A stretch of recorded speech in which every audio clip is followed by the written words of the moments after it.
नमस्कार, आप देख रहे हैं कशिश न्यूज और आपके साथ मैं हूं दीपक शर्मा। बिहार में सरकार नई है, सरोकार पुराने रहेंगे। सरकार नई है, काम पुराने बेहतर करने हैं। सरकार का इरादा नया है, वादे पुराने पूरे करने हैं। नेता नीतीश नहीं सम्राट हैं, लेकिन बहार नीतीश कुमार वाला बरकरार रखने का वादा है। नीतीश कुमार के सुशासन में सोशल इंडिकेटर में सुधार के संकल्प के साथ शासन व्यवस्था में सुधार सरकार का उद्देश्य रहा। इसके लिए फौरी तौर पर संगठित अपराध और व्यवस्था में लगे भ्रष्टाचार के दीमक का सफाया किया जाने लगा। शिक्षा व्यवस्था में सुधार के सपने साकार किए जाने लगे। सामाजिक तौर पर हम सजग, सबल, संवेदनशील, सकारात्मक और सतर्क होने के साथ सरकार के साथ समायोजन में सुधार में सहयोगी बने, विकास को गति देने वाली व्यवस्था में वाहक बने। लेकिन अब सीएम के तौर पर नीतीश कुमार की गैर मौजूदगी में उनके सियासी उत्तराधिकारी सम्राट चौधरी पर यह दायित्व आ गया है, जो नीतीश कुमार के समय शुरू हुआ, गति पकड़ता गया, उसे गंतव्य तक पहुंचाना है। वैसे तो सम्राट पहले भी साफ कर चुके हैं कि संगठित अपराधियों को सलाखों के पीछे या सीधे सीमा पार पहुंचाएंगे, भ्रष्टाचारियों पर निगरानी नकेल कसेगी और शिक्षा में सुधार के प्रयास जारी रहेंगे। इसके लिए बड़े ओहदे वाले बाबुओं से लेकर संतरी मंत्री सभी के बच्चे साथ साथ सरकारी स्कूलों में पढ़ते खेलते भविष्य गढ़ते जल्द नजर आएंगे। अब सम्राट शानदार सुनहरे सपने तो संजो रहे हैं, लेकिन उन्हें साकार करना क्या इतना आसान होगा जितना सभा में बोल देना? इसी पर आज बात करेंगे। सवाल तो पूछेंगे कि अपराध, भ्रष्टाचार, शिक्षा, सुधार में होगी सम्राट की परीक्षा। सवाल का जवाब लेंगे। हमारे साथ कुछ मेहमान जुड़े हुए हैं, उनसे आपका परिचय करा दे। बीजेपी की ओर से पार्टी का पक्ष रखने के लिए सुमित शशांक जी हैं, जेडीयू की ओर से पक्ष रखने के लिए महेश दास जी हैं और राजनीतिक विश्लेषक के तौर पर डॉक्टर विनोद सिंह जी हैं। आप सबका बहुत बहुत स्वागत है। सबसे पहले तो डॉक्टर विनोद सिंह जी के पास चलते हैं। विनोद जी, सरकार का स्वरूप नया है, चेहरा बदला है, लेकिन काम करने का अंदाज वही पुराना रहेगा, नीतियां वही रहेंगी, उन्हें आगे गति दी जाएंगी। ये आज विश्वास मत हासिल करते समय सत्ता पक्ष की ओर से फिर से स्पष्ट किया गया, पहले कहा जाता रहा है। क्या लगता है आगे क्या कुछ देखने को मिलेगा और सम्राट चौधरी के लिए आगे परीक्षा की घड़ी कितनी चुनौतीपूर्ण दिखेगी? देखिए, बिहार में कुछ भी काम करना है तो वो चुनौतीपूर्ण तो है। नीतीश जी ने एक बड़ी लाइन खींची है। 2005 के बाद उन्होंने बिहार का चेहरा बदला है। जहां बिहार के लोग बाहर जाते थे तो उनको शर्म आती थी, आज बिहारी कहना एक गर्व की बात है, इसमें कोई दो मत नहीं है। अब बाकी रह गया सम्राट जी का। सम्राट जी को मैं जितना जानता हूं, बचपन से मैंने उनको देखा है।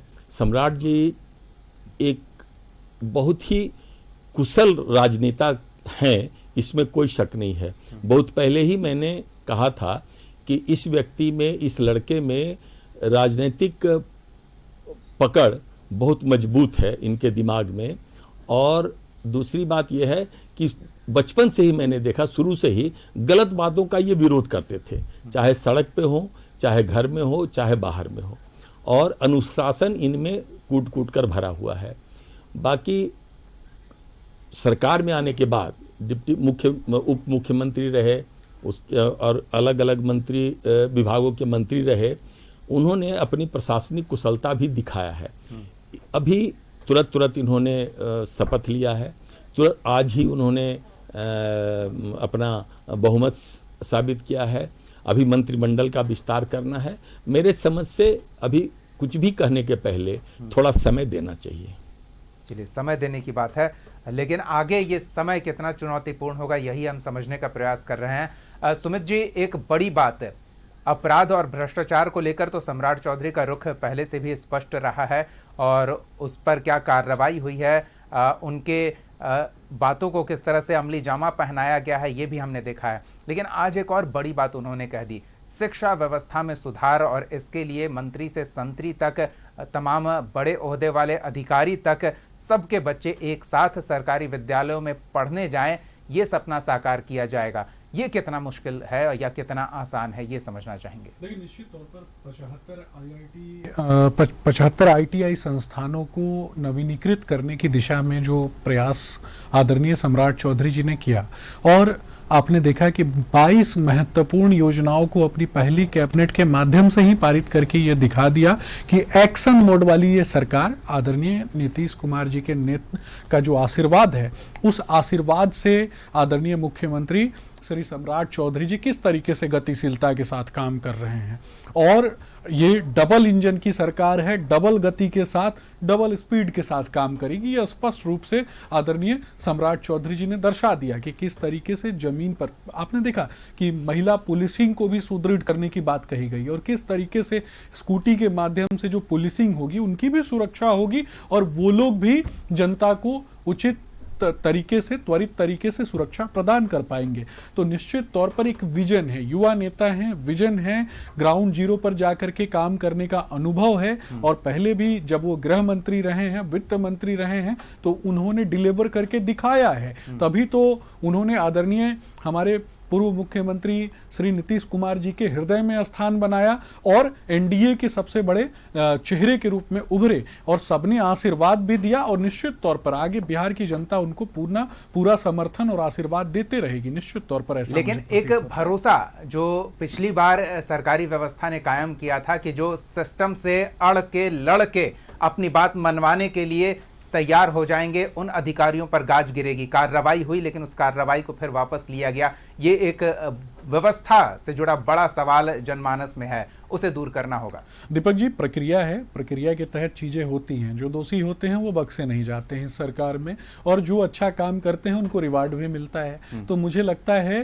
कि आगे भी जो दोषी होंगे, जो लोग जनता का शोषण करने का प्रयास करेंगे, वैसे किसी भी व्यक्ति को बख्शा नहीं जाएगा। जीरो टॉलरेंस की सरकार थी, जीरो टॉलरेंस की सरकार है और जीरो टॉलरेंस की ही सरकार रहेगी। लेकिन हम विकासात्मक मुद्दों की भी चर्चा कर लें। इंडस्ट्रियल रेवोल्यूशन को बढ़ाने के लिए आदरणीय मुख्यमंत्री सम्राट चौधरी जी काम कर रहे हैं और बिहार के युवाओं के स्किल डेवलपमेंट पे काम कर रहे हैं। जब इंडस्ट्रीज बनाएंगे तो स्किली डेवलप लोग भी चाहिए। तो आईटीआई के माध्यम से, आईआईटीज वगैरह के माध्यम से, विभिन्न सेक्टर्स में कहीं ना कहीं हम मेडिकल कॉलेजेस के माध्यम से गुणवत्तापूर्ण तरीके से जो स्किली डेवलप लोग हैं उनको हम रिक्रूट करेंगे और बिहार को समृद्धि की राह पर ले जाएंगे। एक ऊर्जा सिक्योरिटी बहुत बड़ा, मैं वही बता रहा हूँ, एक मिनट, एक ऊर्जा सिक्योरिटी की भी बात हो। जब इंडस्ट्रीज बनाएंगे तो ऊर्जा भी चाहिए, ऊर्जा सिक्योरिटी को भी सुनिश्चित करने का काम हमारी ही एनडीए की सरकार ने किया है। सब विषयों पर हम बात करते रहे हैं, लेकिन हम जो पूछना चाह रहे थे कि जो राजस्व अधिकारियों पर कार्रवाई हुई है उस पर बैकफुट पे सरकार क्यों आ गई? ये नहीं, मैंने लोगों के अड़ियल रवैये को और प्रोत्साहित करेगा। दीपक जी, मैंने स्पष्ट रूप से बता दिया, कभी भी सरकार बैकफुट पे नहीं होती। हम सबके लिए काम करते हैं और सबके लिए काम करने में कहीं ना कहीं जो व्यक्ति काम कर रहा है वो भी बिहार का है, जिसके लिए काम होता है वो भी बिहार का है। किसी को प्रताड़ित नहीं करना है और किसी को सजा देना हमारा उद्देश्य नहीं है। सजा नहीं मिले, लेकिन सबक मिले ये सुनिश्चित किया जाए। किसी को सजा और किसी को सबक नहीं देना है। हमारा काम जनता को डिलीवर करना है, जनता के सामने आने वाली चुनौतियों को समाप्त करना है और जनता को जो लोग परेशान करते हैं वैसे लोगों को मुझे लगता है कि कानून है, ये एक पहलू हो गया। हम थोड़ा महेश जी से शिक्षा व्यवस्था पर जान लें, क्योंकि नीतीश कुमार ने शिक्षा जो सरकारी व्यवस्था है उसमें सुधार के लिए बड़ी पहल की है और उसका परिणाम भी देखने को मिला है। लेकिन सामाजिक विचारों में सुधार नीतीश कुमार की एक यूएसपी रही है। क्या लगता है कि सरकारी विद्यालयों में जिन बड़े बाबुओं, नेताओं और बड़े लोगों के बच्चों को पढ़ाने की बात सम्राट चौधरी सोच रहे हैं, क्या उस सोच में परिवर्तन लाना एक बड़ी चुनौती नहीं होगी? कैसे संभव कर पाएंगे वो? महेश जी, क्या लगता है? दीपक जी, निश्चित तौर पे गांधी जी ने एक थॉट दिया था कि अगर परिवर्तन चाहते हैं तो खुद से शुरुआत करिए। तो ये निश्चित तौर पे आदरणीय सम्राट चौधरी जी ने कहा है कि सरकारी जो सेवक हैं उनके बच्चे भी सरकारी स्कूल में पढ़ेंगे। तो जो पॉलिसी मेकर होगा और अगर सरकारी स्कूल में उनके भी बच्चे पढ़ेंगे तो हम समझते हैं कि इससे व्यवस्था में और अधिक सुदृढ़ होगा और परिवर्तन भी होगा। तो हम समझते हैं कि ये एक बहुत ही उनके लिए दूरदर्शी बिहार के शिक्षा व्यवस्था के लिए होगा। निश्चित तौर पे आदरणीय हमारे नेता नीतीश कुमार जी ने जिस लकीर को खींचा है 2005 से लेकर जो अभी तक उन्होंने बिहार में एक विकास का मॉडल स्थापित किया है, और आप समझिए कि आदरणीय नीतीश कुमार जी की पसंद सम्राट चौधरी हो पाए। उनके नेतृत्व में, आदरणीय नीतीश कुमार जी के नेतृत्व में बहुत सारे नेता काम किए, लेकिन विश्वास उन्होंने किन पे जताया? आदरणीय सम्राट चौधरी जी पे। तो ये निश्चित तौर पे उनकी संगठन का क्षमता और सरकार की क्षमता, प्रशासनिक क्षमता जो उनको आदरणीय नीतीश कुमार जी ने जो एसेस किया है, ये निश्चित तौर पे आने वाले बिहार के भविष्य के लिए आदरणीय सम्राट चौधरी जी और आदरणीय नीतीश कुमार जी का जो नीति रहा है, उस नीति को आगे बढ़ाकर एक लंबी लकीर खींचेंगे और बिहार के लिए सबसे बेहतर व्यवस्था हो सकता है वो देने का प्रयास करेंगे। और शिक्षा व्यवस्था तो आदरणीय नीतीश कुमार जी ने आप देखे होंगे कि इनका मॉडल साउथ अफ्रीका ने अपनाया था। जो बच्चियों को स्कूल भेजा गया था और बच्चियों को जो ड्रेस दिया गया था, उनको साइकिल दी गई थी, यही बिहार था जहां बच्चियों को तो छोड़ दीजिए, अपने बच्चे को स्कूल नहीं भेजता था डर से, इसलिए कि पता नहीं रास्ते में क्या हो जाएगा। लेकिन नीतीश कुमार जी ने ये माहौल बिहार में अपनाया और बच्चियां आप देखेंगे कि एक जो एकदम माने दूर दराज के एरिया में वहां बच्ची जब साइकिल चलाती हुई स्कूल जाती है तो ये एक बड़ा परिवर्तन और बड़ी सोच लोगों के अंदर आती है। तो ये निश्चित तौर पे शिक्षा व्यवस्था में एक बड़ा बदलाव हुआ है और निश्चित तौर पे हम उम्मीद करते हैं कि आगे इस आदरणीय नीतीश कुमार जी की लकीर को आदरणीय सम्राट जी आगे बढ़ाएंगे। चलिए, सम्राट चौधरी की क्षमता की आप बात कर रहे थे, डॉक्टर विनोद सिंह ने पहले ही उसका उल्लेख कर दिया है तो उस पर अब सवाल करना जरूरी नहीं है। लेकिन डॉक्टर विनोद जी एक चीज़ जरूर समझना चाहेंगे, जो अभी महेश जी भी बोल रहे हैं, व्यवस्था में सुधार करना तुलनात्मक रूप से एक आसान काम है लोगों की सोच में सुधार करने से। तो सोच में सुधार जो शिक्षा व्यवस्था से बड़ी संख्या में लोगों को जोड़ने में नीतीश कुमार सक्षम हुए थे, क्या वो वैचारिक प्रभाव समाज पर सम्राट चौधरी आने वाले दिनों में छोड़ पाएंगे और उसके लिए उन्हें क्या सलाह माननी चाहिए, क्या कहेंगे आप? देखिए, सबसे बड़ी बात यह है कि यह बात तो मान करके चलना चाहिए कि शिक्षा व्यवस्था में नीतीश जी ने काफ़ी परिवर्तन किया, लेकिन अभी बहुत कुछ करना बाकी है। विश्वविद्यालयों में मैंने देखा है, स्कूल के शिक्षा में भी मैंने देखा है कि आज भी बहुत सारे लोग ऐसे हैं जो अपने बच्चे को नहीं भेजना चाहते हैं।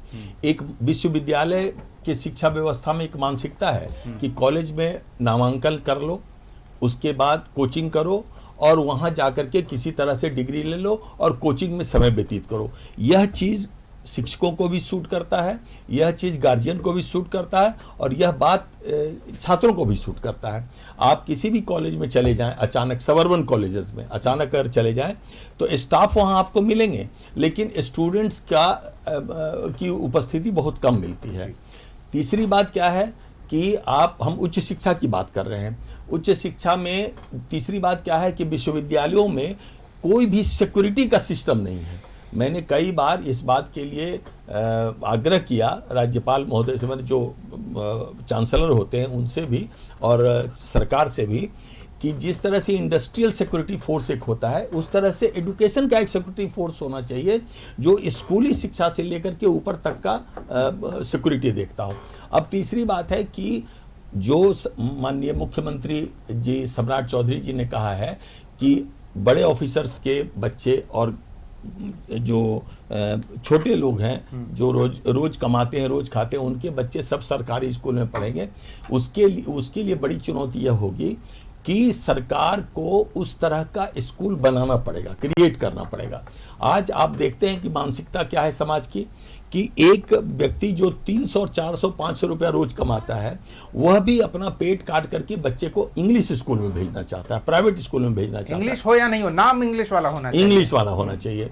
इस मानसिकता को बदलने के लिए स्कूल का स्टैंडर्ड बहुत बढ़ाना पड़ेगा, जिससे कि लोगों में ये भरोसा हो कि हम इंग्लिश स्कूल से बेहतर शिक्षा हम दे सकते हैं अपने बच्चे को सरकारी स्कूल में, तभी ये सपना साकार होगा। लेकिन मैं एक बात आपको कहना चाहता हूँ, मैंने माननीय सम्राट जी के बारे में अभी जो कुछ भी कहा, मैं अपने व्यक्तिगत अनुभव से बता रहा हूँ। और अब आज के डेट में जो उनकी मानसिकता है, उनका जो दृढ़ निश्चय करने की एक ताकत बचपन से रही है, उस ताकत के साथ साथ आज के डेट में उन्हें ट्रिपल इंजन की सरकार मिली हुई है। ट्रिपल इंजन इसलिए हम कहते हैं कि सेंट्रल गवर्नमेंट के प्रधानमंत्री और माननीय गृह मंत्री जी का आशीर्वाद पूरा तरह से प्राप्त है, और सबसे बड़ी बात है कि नीतीश जी का मार्गदर्शन प्राप्त है। आशीर्वाद प्राप्त है, और ये व्यक्ति खुद भी दृढ़ निश्चय वाले व्यक्ति हैं। ट्रिपल इंजन हो गया। हाँ, ट्रिपल इंजन हो गया।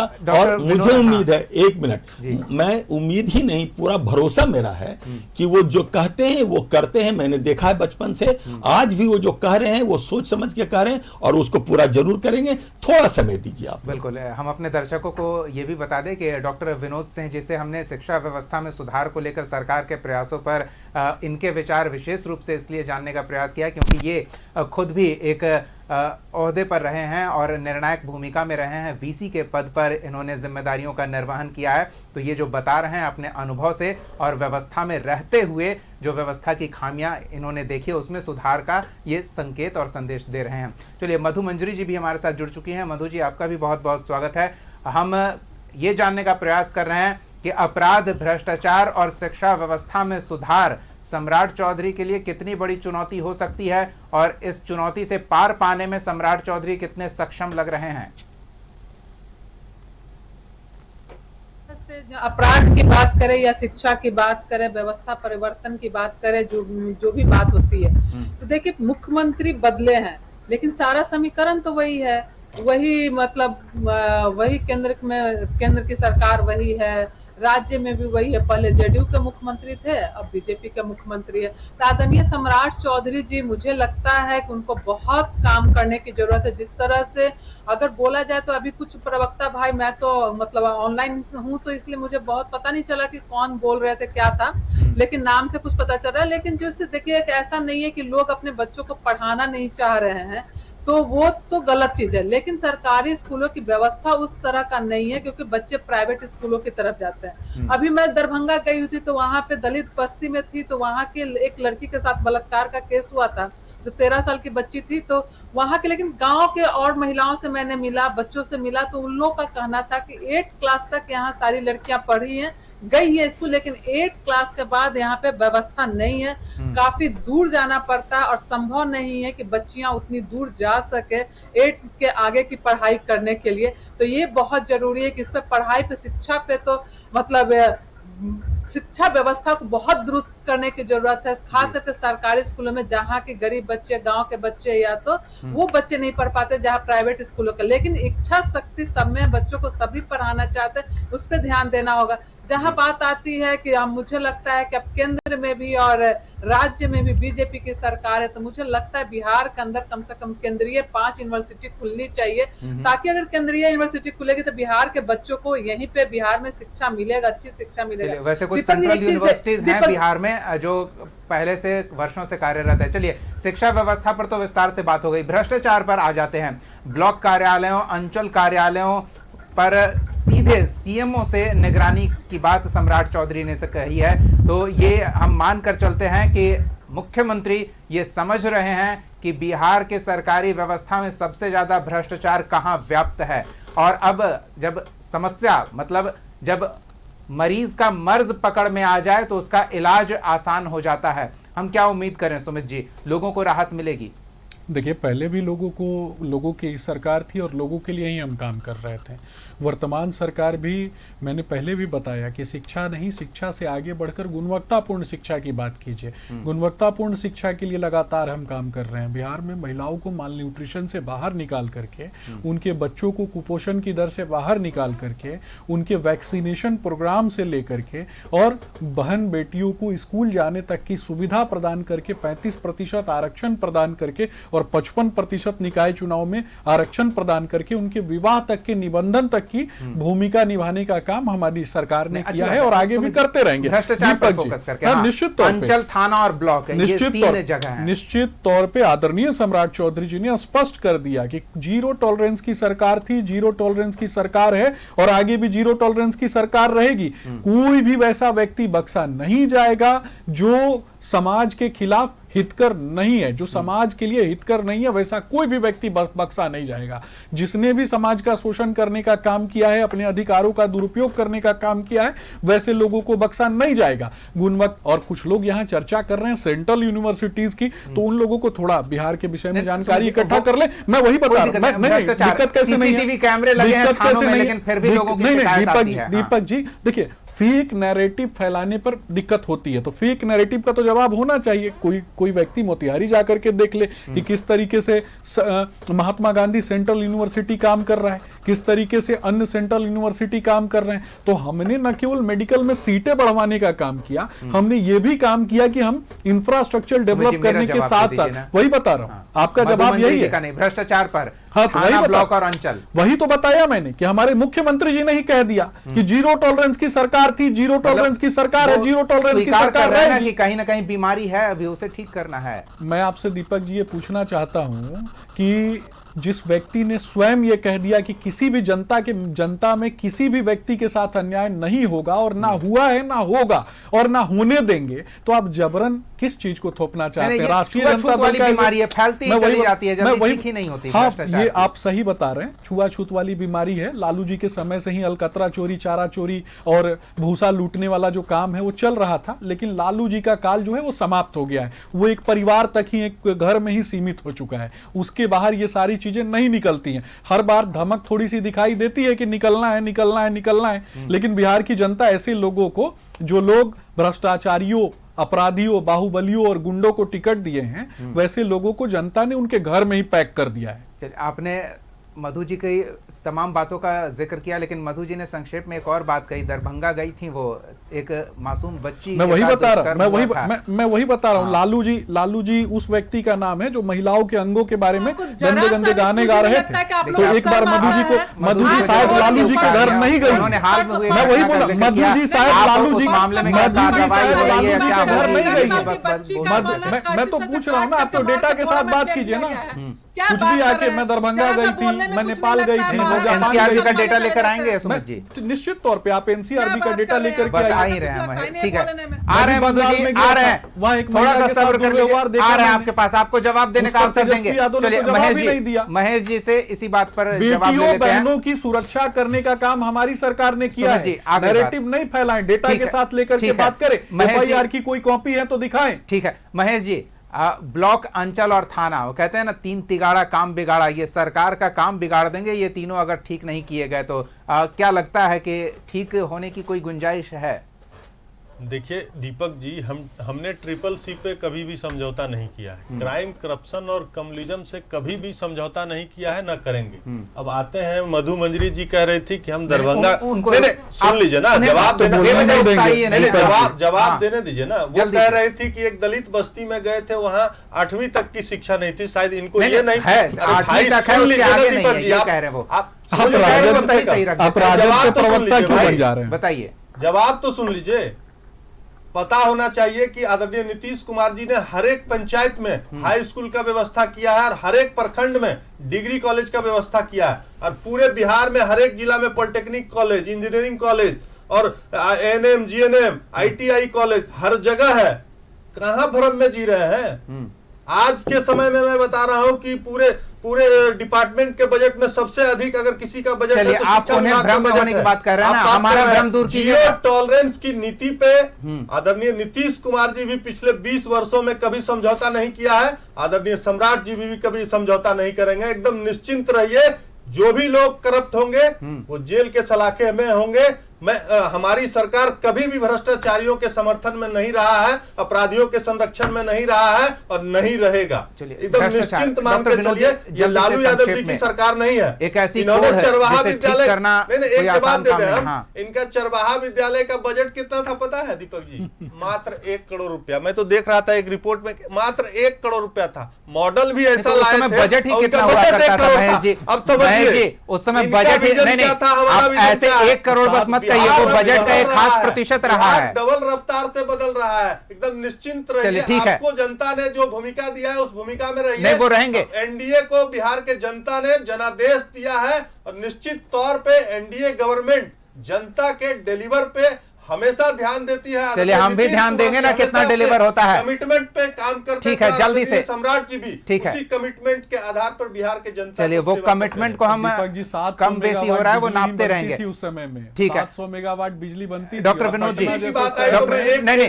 देखिए आप, समय नहीं है हमारे पास। नासा का एक रिपोर्ट पर, हाँ वो देख लिए, डायमंड की तरह बिहार चमक रहा है। ठीक है, वो लोगों ने वो वायरल है। जहाँ 1 घंटे के लिए बिजली बिहार तरसता था, 24 घंटे और नासा के सैटेलाइट में बिहार सबसे चलिए, ठीक है। अधिक और एक बार ठीक है, हम भ्रष्टाचार पर जल्दी से देखिए वो हरि अनंत हरि कथा अनंता जैसे बात हो जाएगी ना। डॉक्टर विनोद जी, भ्रष्टाचार ब्लॉक, अंचल और थाना कितना मुश्किल हो सकता है? देखिए, ब्लॉक, अंचल और थाना, उसमें जो माननीय प्रधानमंत्री जी का जो संकल्प है, लटकाना, भटकाना और अटकाना, ये 3 चीज पर अगर कंट्रोल कर लिया जाएगा तो भ्रष्टाचार में बहुत कमी आएगी। जहां तक सम्राट जी के संकल्प का सवाल है, मैंने पहले ही कहा, सम्राट जी संजोग से इस भ्रष्टाचार की आग को, तपिश को भोग चुके हैं खुद से, और वो कह चुके हैं। हाँ, एक समय ऐसा था कि इनके पिताजी शकुनी चौधरी पर शूट एट साइट का ऑर्डर हो गया था, जो केस कंप्लीटली क्वैश हो गया, कहीं उसका कोई आधार नहीं मिला।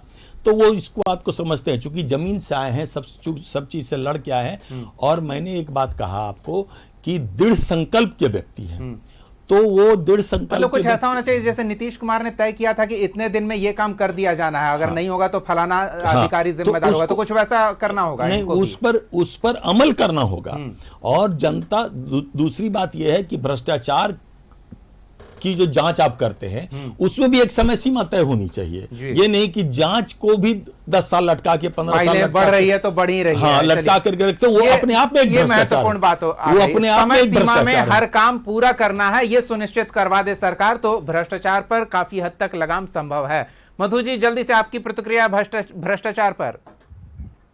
देखिए, जिस तरह से ये भ्रष्टाचार की बात करते हैं और हमारे प्रवक्ता भाई जबरदस्ती का होता है ना कि ढोल पीटने लगता है और इनकी कैसेट कभी घिसती नहीं है। जहां देश की बात आती है तो जिस तरह से आप देखेंगे कि किस तरह से घोटाला में, सृजन घोटाला से लेकर के नल जल योजना में पाइप का घोटाला हो गया, जिस तरह से पुल का गिरना हो गया, पेपर लीक की बात हो गई है। अभी लालू जी के पास तो चले जाएंगे, शर्म नहीं आती? ठीक है सुमित जी, ऐसे मधु जी, सियासी आरोपों से इतर चुनाव लड़ा दीजिए मधु जी।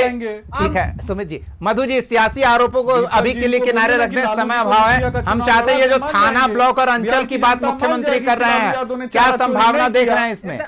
देखिए, सबसे पहली बात कि दीपक जी, इसमें तो बहुत जरूरी है, आप देखेंगे कि थाना और ब्लॉक की बात इनके मंत्री भी बोल चुके हैं, इनके मंत्री भी बोल चुके हैं कि थाना के लोग हैं, ब्लॉक के लोग हैं, मंत्री के बात नहीं सुनते थे। ये आपने ही देखा। लेकिन जिस तरह से बात है, बहुत जरूरी है कि थाना और ब्लॉक पे कंट्रोल होना चाहिए, पुलिसिया तंत्र पे कंट्रोल होना चाहिए, और लोगों में, अपराधियों में पुलिसिया तंत्र का डर भी होना चाहिए। और इस तरह से चिल्ला करके बातें अपनी बता करके ये सोचते हैं कि झूठ को झूठ सच में नहीं बदला जा सकता है। एक बार नहीं है कि आप 100 झूठ को एक झूठ को 100 बार झूठ बोलेंगे तो वो नहीं हो जाएगा।